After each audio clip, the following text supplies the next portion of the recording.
আজ বানাবো ভালোবাসার স্পেশাল মিষ্টি। সেই মিষ্টির নাম হলো হৃদয় হরণ। প্রথমে রাঙা আলুটাকে ভালো করে পরিষ্কার করে প্রেসার কুকারে সেদ্ধ করতে বসিয়ে দিলাম। একটা সিটি দেব। একটা সিটি দেওয়ার পরে সেই রাঙা আলুটা ভালোভাবে সেদ্ধ হয়ে গেছে কিনা চেক করে নিয়ে একটা বাটিতে তুলে নিলাম।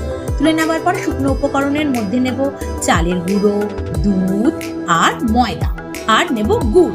গুড়টা কিন্তু দিতেই হবে, আর দিতে হবে একটু বেকিং পাউডার আর কয়েকটা এলাচ ফ্লেভারের জন্য। এইবার একটা গ্রেটারে ভালো করে আলুটাকে গ্রেট করে নেব। তাতে দিয়ে দেবো গুঁড়ো দুধ, চালের গুঁড়ো, আর দিতে হবে কিছুটা পরিমাণে ময়দা। তারপর এই তিনটি উপকরণকে ভালো মতো মিশিয়ে নিয়ে তার মধ্যে দিয়ে দিতে হবে একটুখানি বেকিং সোডা। দেওয়ার পরে তাতে একটু ঘি মাখিয়ে এটাকে রেস্ট করতে রেখে দেব 1 ঘন্টার জন্য। কভার করে রাখতে হবে, তাহলে ভালো হবে।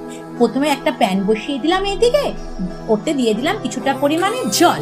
জল দেওয়ার পর এলাচগুলোকে কিন্তু ভালো করে ফাটিয়ে দিতে হবে, যাতে এলাচের ভেতরে জলটা ভালো মতো ঢুকতে পারে। আর একটা বড় জায়গাতে কিছুটা পরিমাণে ময়দা মাখিয়ে নেব, যাতে আমি যে হৃদয় হরণগুলোকে বানিয়ে রাখবো সেগুলো যাতে একে অপরের গায়ে না লেগে যায়। তারপর এইদিকে সবকিছু ভালোভাবে আমি হৃদয় হরণগুলোকে গড়ে নিলাম, আর জলও ওইদিকে দেখলাম ফুটে গেছে। ফুটে যাওয়ার পরে জলে দিয়ে দেবো কিছুটা পরিমাণে গুড়। গুড়টা দিয়ে ভালো করে নাড়িয়ে নিয়ে ওটাকে একটু ঘন হতে দেবো। যখন দেখবো একটু ঘন হয়ে এসছে তখন ওটাকে নাবিয়ে রাখার পরে এদিকে একটা ফ্রাই প্যান বসিয়ে তাতে তেল গরম করে হৃদয় হরণ মিষ্টিগুলোকে হালকা ফ্রাই করে নেব।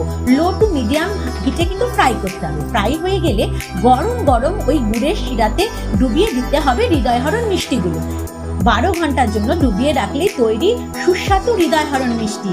নাও মজা মজা করে খেয়ে বন্ধুরা সব বন্ধুদের মন জয় করে নাও। Happy Valentine's.